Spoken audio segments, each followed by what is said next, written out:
Welcome back, my gardening friends. Well, this is one of my permanent bean beds for the bean family, peas, etc. And if you've seen the previous video, you can see how I've layered this with quite a bit of organic material from my compost bin. So how do we keep those worms there happy? Well, I'm going to install 3 underground worm farms, spaced equally across this bed and the other bed once they get built. We'll just sink these into the ground, preferably the right way up, so we have more holes start there and work their way down to the bottom, so the worms can actually go in and back out again. And what we actually do is feed each one differently. So once the food's gone from there, the worms will want to migrate elsewhere, either into the bed or to the next worm farm where there'll be fresh material for them. I think that's how it's supposed to work. And on the way, they deposit the castings and any liquids into the soil around. But basically, in the hungry gap, especially over the winter, we need to keep the worms ticking over, like you would a wormery. So we've drilled holes with the core drill bit, which is just a nice size that I found. These have been done before, and I will post my previous videos on the outcomes as well as the actual installation, and there'll be more information on how to build these. So I'll space these out equally and we'll see how we go. So we should just be able to take this top layer of soil off, and the next bed I'm actually building these into it instead of having to mess the soil about.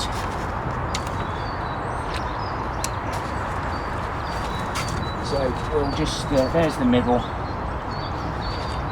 so we'll stick one in there. Soil's probably a little bit wetter than I would have liked,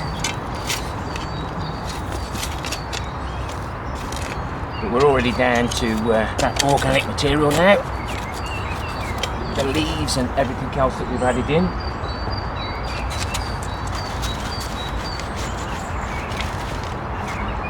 And we just need to keep this possibly level with the boards. Oh, slip on some ice. Put it through. We'll just backfill that with what we've got. Now you might think this is taking up a little bit of space, but the beans we can put the wigwams or however I'm doing it now. I've realised that because these beds are so high, how am I actually going to reach the ones on 8-foot canes? So we'll probably be growing the long beans at an angle. So their food is just the ordinary scraps.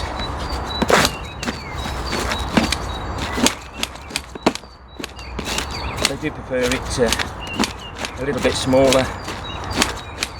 There is a few orange peels in here as well.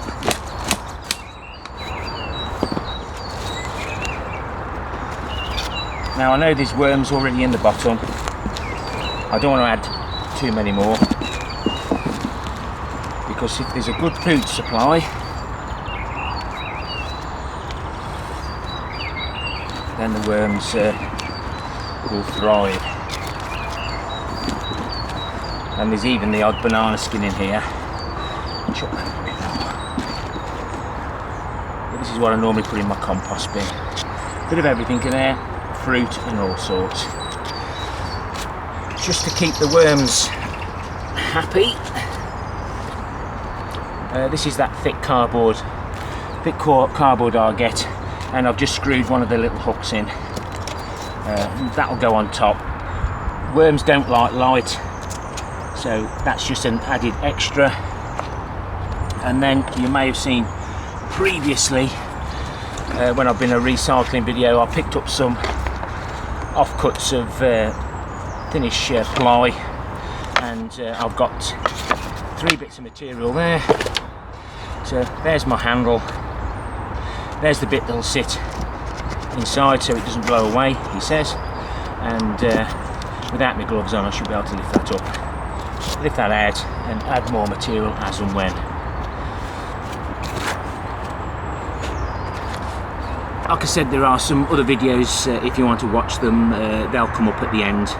One where we've filled these raised beds with organic material sourced for free locally, and the other one will be a playlist on my underground worm farms. And if you've been with me a long time, you'll know what I mean, and it's quite interesting, really interesting to see how they do. But that's one of 3. I can get those done now at my leisure, now you've seen what I'm up to. So let's have a look around and see what this storm has actually done to the allotment.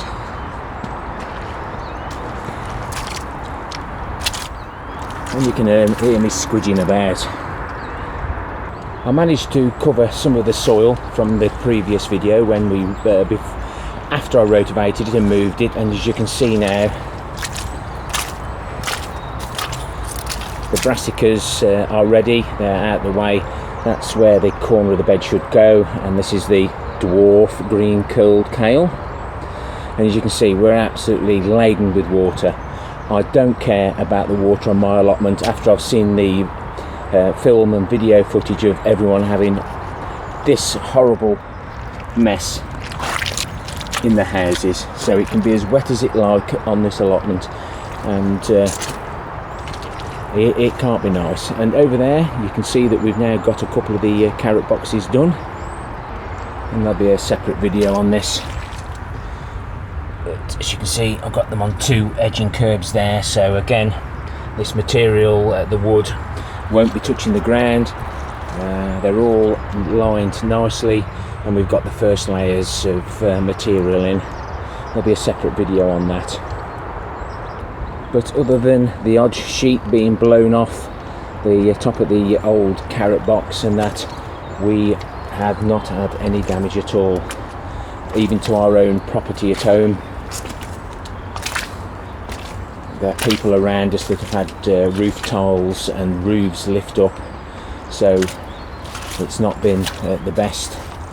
And the broad beans still looking fairly happy about this, with a few days now of cold weather to come. And the previous repairs to this tunnel have held up really well, and the winds were extremely strong, really blustery.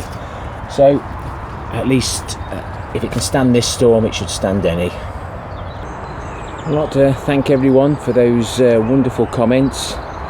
It's helped me out greatly with everything that I do on my plots, so the interaction I do enjoy, pick up so many ideas off you people, and hopefully I can share my ideas, experiences with yourselves. Please consider subscribing, definitely like, and please definitely leave a comment. I was out for 17 hours on Sunday during the main part of the storm, and I did see some horrific things out there. So please everyone, whatever the weather, wherever you live in the world, stay safe, my friends. Happy gardening. Until next time, we'll speak again. Ta-ra for now.